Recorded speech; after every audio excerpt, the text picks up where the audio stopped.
by Susan Hutchins. Chapter 7. Pattie waits a few minutes, then rings the bell again. She's beginning to think that no one is going to answer when the door partially opens. Eyes, roomy with age, peer at her. The door opens a little wider and Pattie looks down on an ancient face of a woman who, from Linda's description, could well be Mrs. Jones. "Yes," says the woman. Her voice has such an affirmative tone it would defy anyone to believe that little old ladies are a walkover.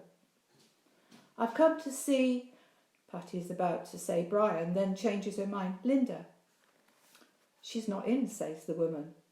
Although the woman is no more than 5 feet tall, with the bones of a starving sparrow, her face holds the eye of an eagle.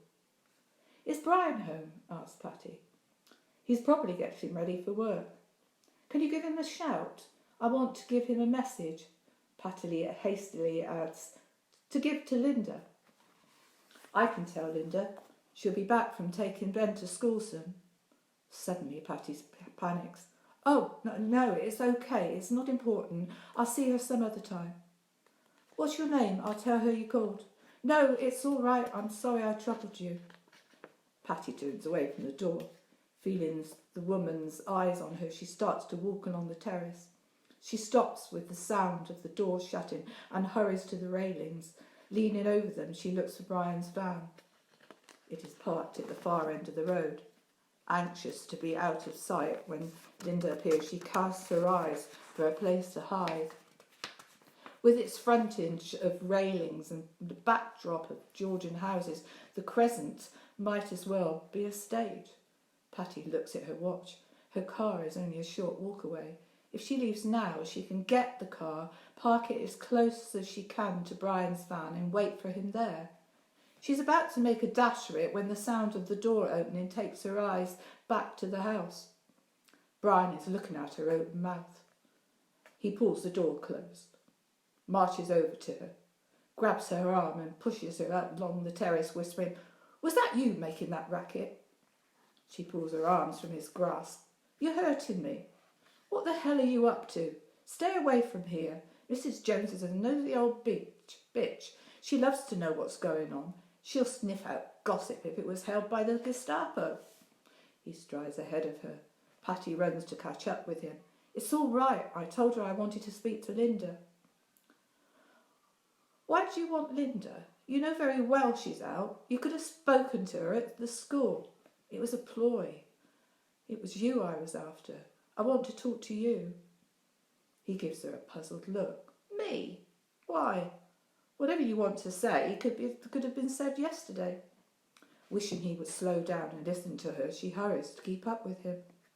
He bounds down the terrace steps, takes a bunch of keys from his pocket and strides towards the van. When she catches up with him, he is about to climb into the cab. She quickly grabs his hand and says, "Brian, stop for a minute. I need to talk to you." "You're not pregnant, are you?" "No, of course not. I've something to say that could suit us both." He opens the cab door, climbs inside and looks down at her. "I can't talk now. I'm late. I've got to pick up a load. I'll be about an hour. I'll see you in the usual place. Wait for me there." Pattie watches Brian drive away, then walks to the car thinking about Andrew. He's bound to want to know how her meeting with Brian went. When he left to take Dylan to school this morning, he asked what time she would be back. The question spoke volumes. He doesn't usually concern himself with when she would arrive home or who she'd been talking to.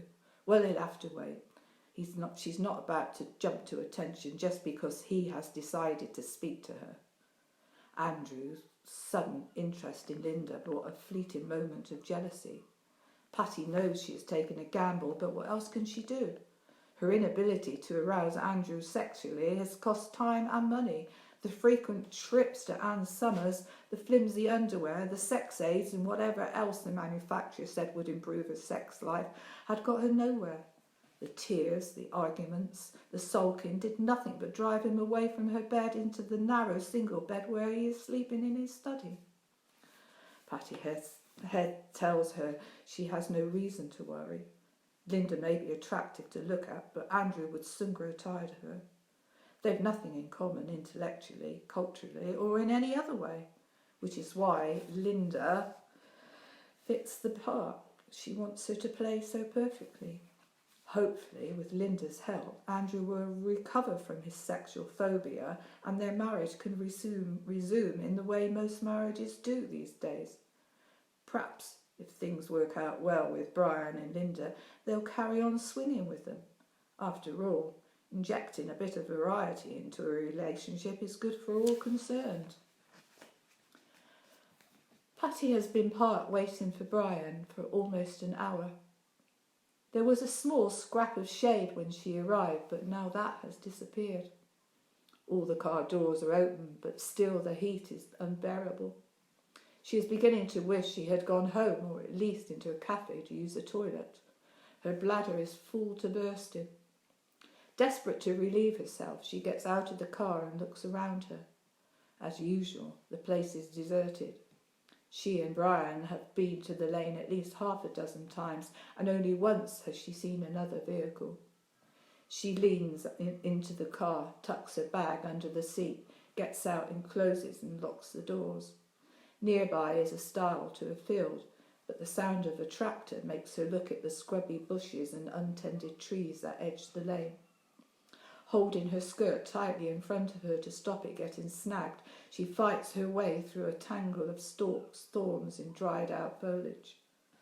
The spot she finds is secluded, but no bigger than a postage stamp.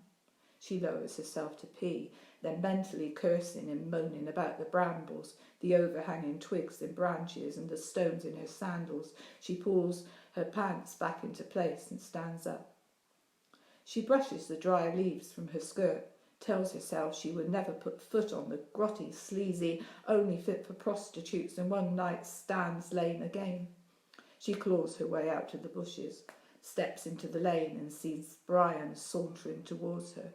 She waits for him, then asks, "Where's the van?" He takes a drag on his cigarette, then throws the stub onto the ground. There's a problem with the brake, nothing too serious, but it will take a good hour. She unlocks and opens the car doors. "I was beginning to think you weren't coming," she says. "I needed a pee so desperately I was about to go home." She gets into the driver's seat. He sits beside her. "It's fucking baking in here," he says. "You don't have to tell me," she says. "I've been over here for over an hour. How did you get here?" "One of the drivers gave me a lift." "What do you want to talk about?" "Wife swapping." "Wife swapping? I told you Linda's not interested." "She might be if it was someone she likes." "Why does she have to like him?" "Anyway, knowing my Linda, and from what you said about Andrew, it'll be a complete waste of time sexually. They seem to be as useless as each other." "That's why it's a good idea. Swinging improved the Cook's marriage. They hadn't had sex for nearly a year before they started wife swapping with the Mitchells. Do you know Karen Mitchell?" "No, of course you don't." Anyway, from that day on, Carol and David's relationship improved enormously. She told me sex with David is better than it's ever been. "Does that mean when you and Andrew get your sex life back, I'll be redundant?"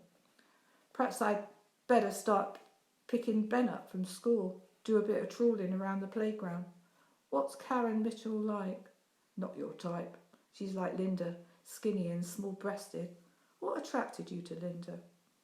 "All my mates fancied her. It was a bet, a fiver for the first bloke who had her. I won. She was a virgin. There's something nice about knowing you're the first one in there. Once I started, I couldn't stop. I assumed she'd go on the pill. I didn't realise how stupid she was. We'd only been together 3 months and she told me she was pregnant. Christ, what a price to pay."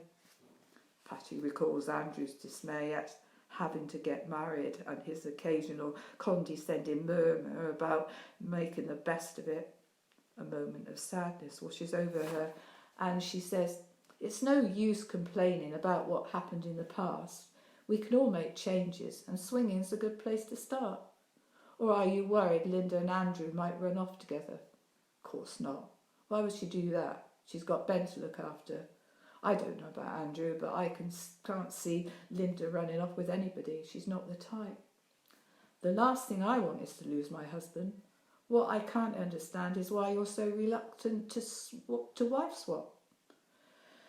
It's doing it with you and Andrew. I can't see what's wrong with us carrying on the way we are.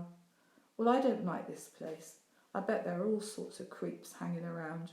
When I went for a pee, I worried about the car, worried someone might be creeping up behind me. She leans towards him, kisses his cheek, puts her mouth to his ear and whispers, I want you in my bed. I want to spend a night with you. You won't be disappointed, I promise. He puts his hand on her breast. All right, you win. I'll talk to her tomorrow. Though I don't hold out much hope, she can be stubborn. She moves his hand away and sits up straight. Don't say anything yet. They need to get to know each other. What's getting to know each other got to do with it? I told you, Patty, I don't want this turning into a bloody romance. Neither do I. But from what you've said, I guess Linda needs a bit of persuasion. It's a school play on Friday. Tell Linda to get you a ticket. I want to invite you back for a few drinks. He puts his hand back onto her breast. Okay. I'll go along with it. He pulls her to him, runs his finger around her nipple, saying, What you doing now? I've nothing planned. He moves his hand from her breast and slides it beneath her skirt. Not in the car, she says. There's always the bushes, he says. I've already got scratches on my legs. The ground's rough and don't be a bore. I'll be the mattress. You like it on top, and I am coming to the play. And I'm probably giving you a lift to the van. She opens the door. All right. As it's the last time in this place, a farewell rough and tumble out in the open air seems fair enough.